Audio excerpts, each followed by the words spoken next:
어제 집회를 위해서 특이한 사실은 저 땅끝에 있는 전라도의 해남과 경상도의 진주에 있는 농민들이 트랙터를 몰고 왔어요. 트랙터가 고속도로를 따라가는데 사실 150km, 100km 달려도 해남이나 진주에서 올라온다는 게 쉬운 일이 아니거든요. 근데 고속도로를 트랙터를 가지고 저게 시속 얼마나 되겠어요? 그래서 안성 인터체인지까지 오는데 10하루가 걸렸다 그러더라고요. 그걸 운전하고 온다는 게 얼마나 힘든 일이겠어요. 거기서 또 막혀가지고 더 진전도 못하고 농민 지도자는 매를 맞아서 막 얼굴에 피가 나고 저분들은 또 가지 못하고 그 추운 겨울날에 노상에서 하룻밤을 자고 막 이런 거를 보면서 참 농민들이 그 말 못하는 그 분노, 억울함, 그게 얼마나 강했으면은 저 끝에서부터 차도 아니고 트랙터를 몰고 올 생각을 했을까. 트랙터, 농기계, 트럭 막 이런 걸 가지고 상경하는 그런 모습을 보면서 우리나라 농민들이 참 많은 억울함과 할 말이 참 많구나 그런 생각을 하게 됐습니다. 저희 집은 농가는 아닌데 제가 중학교 3학년 때 1978년도에 갑자기 아버님이 농사를 짓게 됐어요.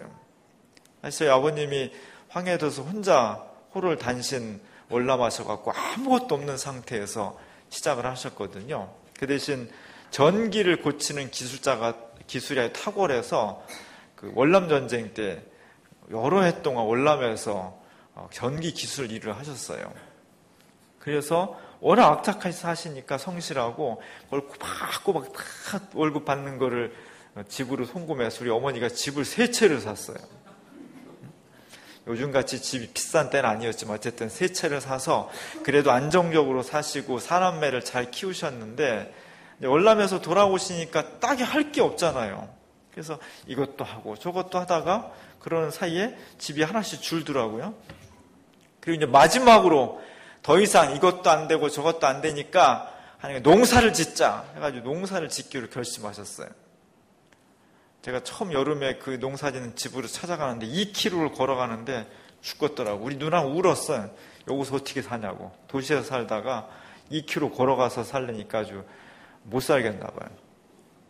아버님 말씀은 야 그래도 농사는 정직한 거다.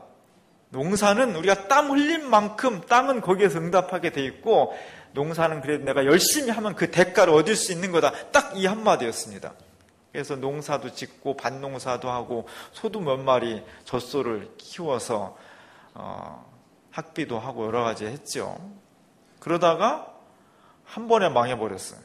왜냐하면 1985년도에 전두환 동생 전경화이라는 사람이 그때 새마을 중앙회인가 사무총장을 하면서 외국 소를 갑자기 수입을 엄청나게 숫자를 수입을 해버린 거예요.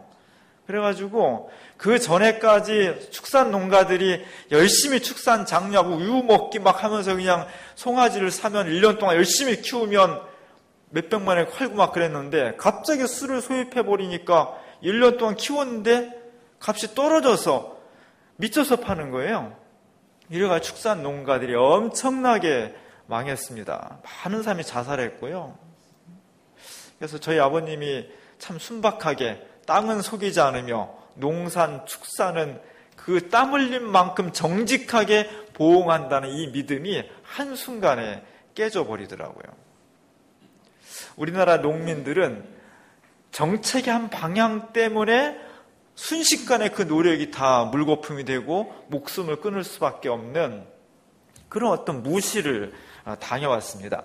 사실 오늘 우리가 이렇게 1인당 $2만 넘는 시대를 구가할 수 있었던 중요한 원인 중에 하나는 한국의 근대화 산업화라는 것은 딱 한마디로 말하면 수출 정책이에요. 자원이 별로 없으니까 열심히 물건 만들어서 해외에다가 팔아야 산다. 그것이 근대화의 핵심이에요. 아직 기술을 축적하지 못했기 때문에 수출을 하려면 한 가지 경쟁력, 값싼 거죠. 싼 물건을 싸게 팔 수 있으려면 노동력이 싸야 되는 거죠. 근데 도시 주변에는 그렇게 사람이 많지가 않으니까 지방을 보고 농촌을 보니까 막 사람이 너무 많은 거예요. 그래서 저 사람들을 강제로 농촌에서 떠나서 도시로 몰려들게 하고 그 몰려든 사람들이 어쩔 수 없이 싼 노동력에도 자신의 임금을 팔 수 있도록 그런 정책을 편 거죠. 그래서 수많은 사람들이 서울로 왔습니다. 서울로 와서 살 데가 없으니까 다 청계천 이런 데 판자촌 짓고 사는 거죠. 지금 청계천 가서 발도 담고 깨끗하지만 3, 40년 전만 하더라도 청계천 완전히 판자촌이었고 막 오물에 그냥 거기서 또 오줌에 식수에 저 청계천이 말도 못한 거죠. 저렇게 가난하게 살면서 싼 노동을 판 거예요. 그것이 기초가 돼서 물건을 싸게 만들었고 싼 물건으로 경쟁력을 가지고 해외 수출해서 오늘 우리 이렇게 사는 거예요. 그 원인은 농촌에서 행복하게 그냥 편하게 살던 사람들이 더 이상 농촌에서 살 수 없게끔 만드는 거예요. 농산 정책이 그런 거였습니다. 그래서 그 사람이 무작정 상경을 할 수밖에 없었고 그래서 값싼 노동력을 제공할 수밖에 없었던 거죠. 이렇게 농민들은 수십 년 동안 거의 두 세대에 걸쳐서 정책적으로 경제적으로 무시를 당해온 거예요. 그것이 한국 근대화의 핵심이었습니다. 그리고 급기야는 농민 백남기 씨가 정권에 의해서 그것을 항의하는 권력에 의해서 무참하게 물대포로 죽임을 당할 수밖에 없었던 거죠. 우리나라 농민들의 한과 억울함은 단순히 한 사건, 짧은 시간에 이루어진 것이 아니라 굉장히 오랜 시간에 걸쳐서 수많은 사람들이 쌓이고 쌓인 분노가 결국 이번에 트랙터를 몰고 10여일 동안 올 수밖에 없는 그런 분노와 억울함이 쌓이는 겁니다. 우리나라가 농민들을 잘 대우해야 돼요. 왜냐하면 그들 자신의 생존권뿐만 아니라 우리나라 전체 생존권이 농민에게 달려있기 때문이에요. 우리가 아무리 자동차를 많이 팔고 반도체를 많이 판다고 반도체를 씹어먹고 자동차를 씹어먹고 살 수는 없는 거예요. 나중에 반드시 식량이 무기화 될 때가 있고 그것 때문에 이거 굶어 죽을 때가 있어요. 그러지 않기 위해서라 농민을 잘 대우해주고 농민의 생존권을 지켜줘야만 우리가 살 수 있는 겁니다. 오늘의 시국을 보면서 농민들을 잘 대우해야 되겠다, 존중해줘야 되겠다. 그것은 정책적으로, 인간적으로, 마음적으로 여러 가지 면에서 그런 시대가 왔으면 좋겠다는 생각을 했습니다. 오늘 예수님께서 제자들을 파송하시고 또 초대교회에 전도하는 사람들을 파송하면서 딱 한마디로 표현한 것이 내가 너희들을 보내는 것이 양을 이리 가운데 보내는 것과 같다. 이런 안타까운 마음을 토로하셨어요. 양은 어때요? 요즘 제일 잘 나가는 고기가 양고기예요. 태평역에서부터 두 블록 오면 차이나타운이 있는데 양꼬치 가게가 그냥 양쪽으로 쫙 서 있습니다. 우리나라 지금 양고기가 굉장히 잘 팔리고 있어요. 양은 너무너무 좋은 동물이에요. 초식 동물이고 순하고 물론 성질 들어온 양들도 개중에 있어 받고 그런 거 있지만 전체적으로 양은 순박해, 착해요. 그리고 이게 털 깎아주지, 고기 주지, 우유 짜주지, 뭐 다 주는 거예요. 그래서 예수님이나 그리스도인들, 좋은 사람들을 양 같아 이렇게 상징을 한 겁니다. 그 반대편에 무서운 늑대와 이리가 있어요. 이리는 늑대보다도 더 등치가 크고 더 포악하고 더 육식이고 양을 만나면 인정사정 없이 바로 잡아먹는 게 이리예요. 잔인하게 잡아먹습니다. 오늘 예수님께서 그리스도인들이 세상에 나아가는 어떤 것 같으냐? 정말 힘없고 풀 먹고 자란 양을 이리 가운데 보내는 것 같다는 거예요. 그만큼 무서운 일이고 그만큼 잔혹한 일이라는 겁니다. 초대교회는 그랬습니다. 정말로 그리스도인들이 내가 예수를 믿고 산다는 것이 그만큼 두렵고 떨리는 현실이었어요. 어떤 게 그랬냐? 오늘 말씀에 보면 너희를 공회와 회당이 너희들을 막 신문하고 폭력을 가할 거다. 공회는 뭐냐면 우리나라 보면은 유대인들이 만든 그 국회와 같아요. 재판도 할 수 있고 중요한 정책을 결정하고 물론 식민지였지만 자치적인 그런 요소가 있어서 대제사장이나 그 당시 사회의 권력층들이 공회를 이루었습니다. 회당은 각 마을마다 다 유대인 시나고그라는 회당이 있어요. 거기서 그 마을 공동체의 회의, 결정, 교육, 예배 이런 것들이 다 이루어지는 거예요. 거기서 쫓겨난다는 것은 죽음이에요. 사회적인 죽음. 그 공회와 회당이 예수 믿는다는 것 때문에 너희를 잡아다가 신문하고 재판하고 죽일 수도 있다. 우리가 스데반 집사가 순교당했죠. 돌에 맞아서 스데반 집사가 순교를 당했습니다. 바로 이런 결정들에 의해서 목숨까지도 잃어버려지는 그런 권한이 공회와 회당에 주어졌고, 예수 믿는 사람들 실제로 이런 공회와 회당으로부터 많은 핍박을 받았습니다. 또 나아가서 유대인들 뿐만 아니라 우리로 치면 일본 군인들한테 시달리는 것처럼 로마 총독과 왕들이 너희를 압송해 갈 거다, 체포해 갈 거다. 요즘같이 인권이 완벽하게 보장되어 있고 요즘처럼 인간의 권리와 명문화되어 있는 그런 사회에서도 경찰에서 오라고 그러면요 가슴이 철렁해요. 별거 아닌데도 경찰이 전화해서 오십시오 하면 쿵쾅거려. 막 가서 무슨 말을 하지? 막 이런 게 막 걱정이 돼. 왜냐하면 말 한마디 잘못해가지고 내가 주인이 될 수도 있고 안 될 수도 있으니까. 지금같이 민주화된 사회에서도 그런 걱정을 하거든요. 내가 혹시 잘못했어도 그것을 변호할 수 있고 새롭게 고칠 수 있는 여러 가지 장치가 있는 오늘 사회에서도 공권력 앞에서 민중은 쪼그라드는 거예요. 2000년 전에 그런 게 어디 있습니까? 로마 총독 앞에서, 로마의 권력과 왕들 앞에서 그냥 가가지고 진짜 내가 무슨 말 한마디 삐끗 잘못하면 그 자리에서 그냥 바로 죽임을 당하거나 투옥될 수밖에 없는. 그래서 끌려가는 사람들은 제일 먼저 가슴에 뭐가 걱정이 되냐면 나가서 무슨 말 하지? 뭐라고 대답할까? 뭘 물어볼까? 어떻게 대답하지? 이런 공포와 두려움이 너무너무 사람을 힘들게 하는 거예요. 거기에 대해서 오늘 예수님께서 그것이 너무 걱정스러운데 걱정하지 말아라. 성령께서 무슨 말 할지 알려주실 것이다 라고 위로해야 될 정도로 사람들이 공포 속에 있었다는 거죠.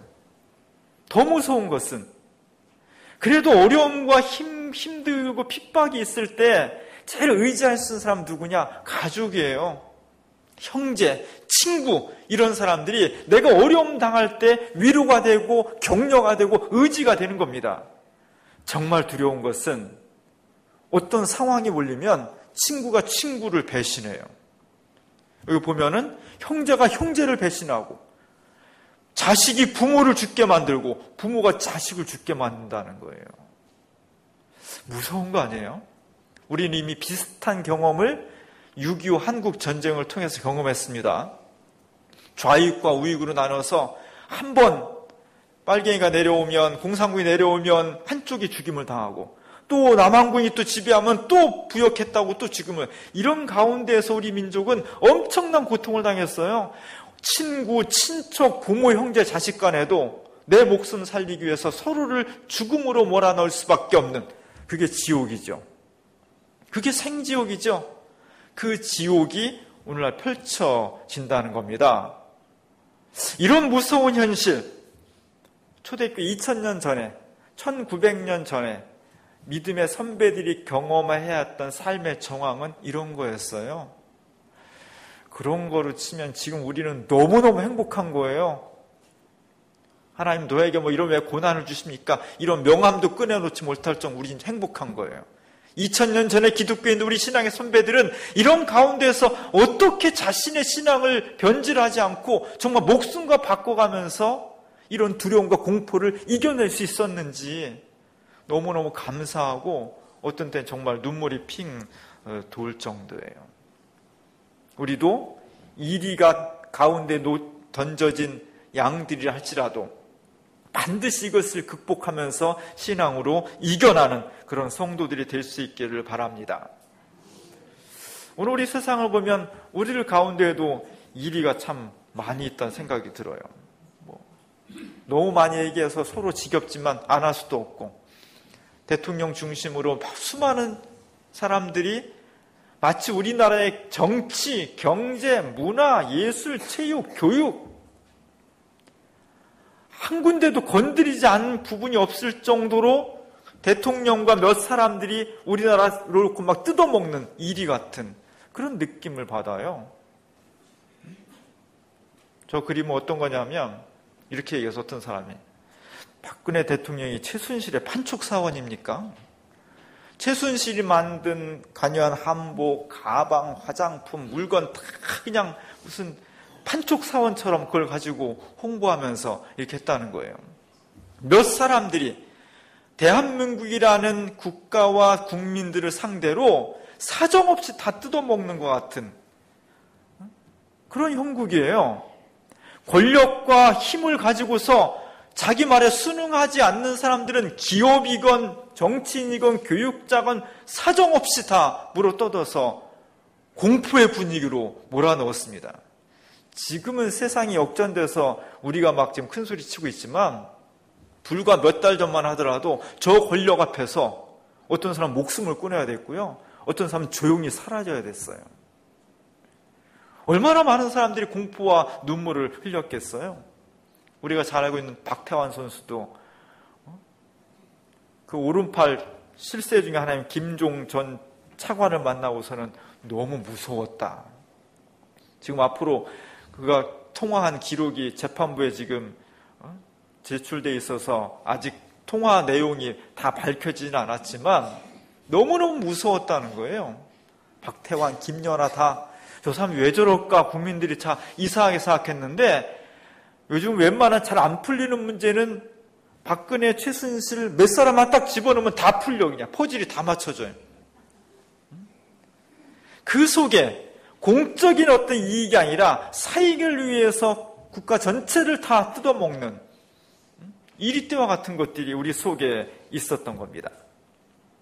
오늘 우리 사회는 또 비정규직 노동자들도 기업에서는 마치 이리떼 던져진 수나 양과 같은 그런 느낌을 받아요. 우리나라 비정규직이 몇 명인지 아세요?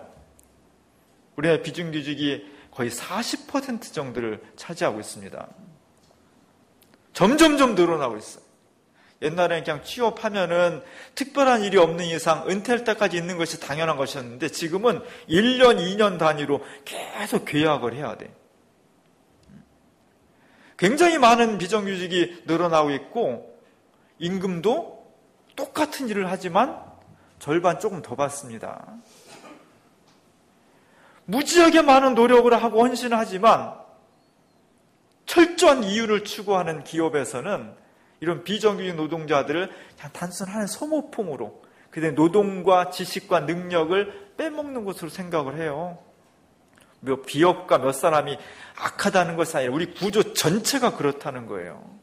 왜 그러면 이렇게 비정규직을 양산하냐? 여러 가지 이유가 있지만 중요한 건 딱 하나예요. 딱 두 가지 중요한 것은 해고하기 쉽다는 거죠. 저 사람 자르고 싶은데 내 마음에 안 들어서 여러 가지 이유로 그만두게 하고 싶은데 쉽게 그만둘 수 있게 하는 왜? 재계약을 안 하면 되니까. 두 번째는 돈이 덜 드는 거죠. 이런 것 때문에 비정규직이 점점 늘어나고 있습니다. 우리의 노동자들은 어찌 보면 기업이라는 이윤을 최고의 가치로 생각하는 기업과 사회 구조 속에 내던져진 하나의 연약한 양과 같은 거예요. 이런 가운데 정말 이 세상을 새롭게 할 수, 이런 구조를 새롭게 할 수 있는 계기가 너무나 절실한 거죠. 오늘 우리에게 큰 위로가 되는 것은 예수님께서 제자들을 파송하시면서 너희가 앞으로 헤쳐나갈 세상이 이렇게 만만치 않다는 거예요. 인격적으로, 경제적으로, 권력적으로 이렇게 마치 양이 무서운 이리떼 속에 놓여진 것처럼 그렇게 무서운 세상을 맞이하게 될 거다.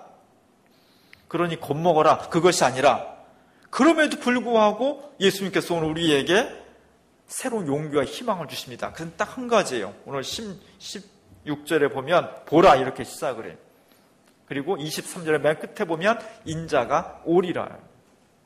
너희가 그렇게 한 마리 연약한 양처럼 그런 모습인데 무서운 이리 가운데 던져져서 이리 뜯기고 저리 뜯기고 무슨 말을 해야 되지? 어떻게 살아가야 되지? 공포와 두려움과 눈물 속에서 핍박을 당할 것인데 그래도 너희가 용기를 잃지 말아야 된다. 이겨내야 된다. 이겨낼 수 있다. 왜? 보라, 내가 올 것이라는 거예요. 이 약속 한마디에 초대교회 교인들은 목숨을 걸은 겁니다. 이 약속을 믿고 이 약속에 그들의 인생을 건설했을 때 우리가 지금 생각하기에는 정말 생각할 수도 없는 핍박과 고통을 이겨내고 극복하고 새로운 믿음의 역사를 만들어낸 거예요. 이게 기적이에요. 오늘 우리 가운데 이러한 역사가 일어날 수 있기를 바랍니다. 하나님께서 우리에게 오시면, 메시아가 우리에게 오시면 지금 나를 힘들게 하는 것, 지금 내가 너무 가슴 아픈 것, 지금 우리를 옥죄고 있는 모든 문제들이 근원적으로 해결이 될 것입니다. 그렇다고 사람은 아무것도 안 하고 하늘만 바라고 있으라는 얘기냐? 절대 그렇지 않아요. 그리스도인은 그 뜻을 바라보고 믿으면서 내가 할 수 있는 역할에 최선을 다하는 겁니다. 단 하나, 내가 아무리 노력을 한다고 해도 내 노력과 능력에 의해서 새로운 인생과 새로운 역사가 펼쳐지는 것이 아니라 인생과 역사의 주인이신 메시아에 의해서, 그리스도에 의해서 모든 것이 근원적으로 해결되는 것이라는 믿음, 이 전망, 이 관점이 중요한 거예요. 오늘 제가 렘브란트의 국어라는 한 가정 그림을 주부에다가 실었습니다. 렘브란트는 네덜란드에서 정말 최고의 유명한 화가로서 떵떵거리며 살기도 했다가 또 파산해가지고 완전 거지같이 삶을 산, 그래서 인생의 풍요와 극빈을 다 같이 경험한 그런 사람이에요. 그런 화가가 자기 그림은 중산층을 위해서 팔기 위해서 중산층들이 요구하는 그림을 그릴 수밖에 없지만 그의 관심은 또 한편 늘 가난하고 힘든 어떤 민중들의 삶에 관심을 많이 가졌어요. 이 그림은 1648년도에 만든 판화예요. 동판화인데 한 가정이 지금 국어를 하고 있습니다. 아빠, 엄마, 아기, 그리고 아들, 이렇게 4식구예요. 딱 보기에도 벌써 가난하죠. 거지니까. 남자는 사실 나이보다 애들 연령으로 보면 저렇게까지 늙을 필요는 없을 것 같아요. 되게 나이가 많이 들어 보여요. 고생을 많이 해서 나이가 많이 들어 보이고 그리고 눈이 잘 안 보이는 것 같아요. 그래서 저 사람의 적선하는 돈을 남자가 받지 않고 여자가 받습니다. 엄마가 받아요. 부인이. 그거는 남편의 눈이 잘 안 보인다는 표시 같아요. 난 지 얼마 안 된 아기는 뭐 뒤에 엎여 있지만 추우니까 이제 모자를 썼는데 그 모자 누가 이제 준 거지. 그래서 이게 이렇게 뒤에가 이렇게 바늘로 이렇게 꼬맸어요. 색이 아니라는 거죠.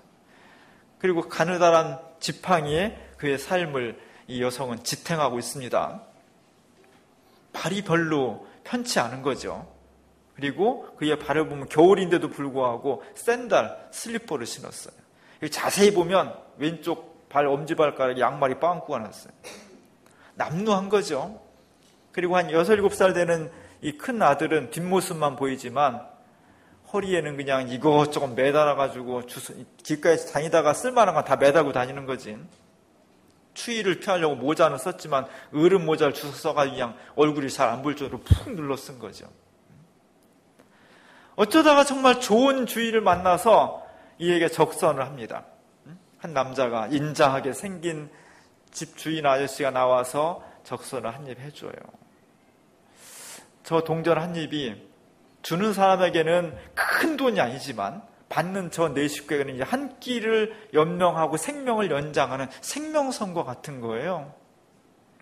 저는 저 그림을 보면서 저 거지 가족이 문을 두드리는 집마다 문을 착착 열어줬을까? 어서 오십시오. 한 입 드리겠습니다. 이러겠냐고. 아마 제가 볼 때는 10집은 문을 닫았을 거고요. 10집은 대답도 안 했을 거예요. 그럴 때마다 간절히 저희가 좀 굶어 죽게 생겼습니다. 제 어분 아이는 지금 젖을 못 먹어서 며칠째 굶고 있습니다. 저를 좀 살려주십시오. 아무리 노크해도 예나 지금이나 인간의 그 탐욕이라고 하는 것 그렇게 쉽게 열리지 않는 거거든요. 수도 없이 거절을 당했을 겁니다. 그럴 때마다 얼마나 상처를 받았겠어요? 얼마나 눈물을 많이 흘렸겠습니까? 얼마나 죽어보고 싶은 유혹을 얼마나 받았겠어요? 그럼에도 불구하고 언젠간 내가 끊임없이 문을 두드리면 언젠가 우리의 고통과 눈물하는 어떤 사람이 나에게 문을 열어줄 거야 라는 기대, 그 기다림, 이런 것들이 오늘 응답된 거죠. 오늘 우리가 메시아를 기다린다는 것은 이 기다림, 이 열망보다 더 커야 되는 거예요. 더 간절해야 되는 거예요. 더 깊어야 되는 겁니다. 내가 마치 정말 간절해하는데 아무리 문을 두드리고 기다려도 응답되어지지 않는 이 현실 속에서 살 수도 없고 죽을 수도 없는 이 정말 각박한 사회 속에서 내가 정말 간절함으로 메시아 오심을 기다립니다. 이 간절함이 우리에게 있어야 되는 거예요. 우리 오늘 대림절 첫 번째 주일을 맞이한다는 것은 이거예요. 매주 지나면 예수 그리스도가 탄생한 성탄절을 그냥 자동적으로 맞이하는 것이 아니라 내 마음 속에, 내 몸 속에, 내 가정 속에, 내 일터 속에, 내 역사와 사회 속에 정말 수많은 아픔과 눈물들이 있어서 이것을 해결하고 극복해야 되는데 이래도 안 되고 저래도 안 돼. 어떤 땐 절망스럽고 포기하고 싶고 주저앉고 싶습니다. 아무리 도움을 호소하고 문을 두드려도 누구도 내다봐주지 않아요. 그러나 언젠가는 누군가는 내 이 호소에, 내 이 눈물에 응답할 것이라는 기대와 믿음을 가지고 끊임없이 두드려 나갈 때 그때 하나님께서 우리에게 응답하시는 겁니다. 너무너무나 간절하지만 아무도 응답하지 않지만 메시아는 반드시 우리 가운데 오셔서 나의 눈물을, 나의 호소를 들으실 것이라는 기대와 확신을 가지고 기다리는 것, 그것이 그리스도인이에요. 그리스도인은 한마디로 기다리는 사람들입니다. 메시아가 오셔서 우리 가운데 새로운 역사와 새로운 인생을 펼쳐주실 것이라는 것을 정말 간절히 막 간이 저릴 정도로 막 기다리는 것, 그것을 요구하고 두드리고 호소하는 것, 그것이 우리의 삶이에요. 그것이 쉽겠습니까?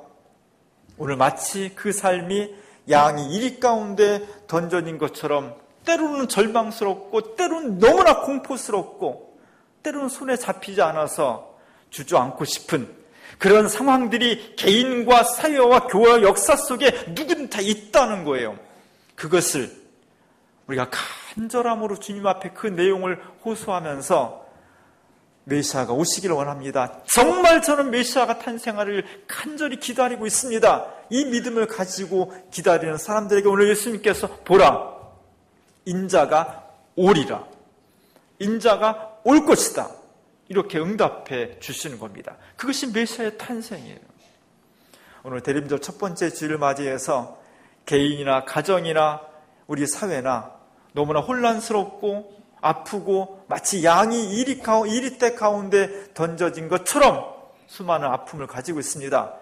그러나 그 속에일수록 오늘 주님께서 우리에게 말씀하신 것처럼 보라, 인자가 오리라 하신 이 말씀을 간절히 믿고 기다리면서 2016년 성탄절은 정말 예수 그리스도가 내 삶과 우리 역사 속에 생명과 평화와 정의의 이름으로 탄생할 수 있기를, 그런 성탄절이 될 수 있도록 기다리고 간절히 원하는 그런 우리가 될 수 있기를 주님의 이름으로 간절히 축원합니다.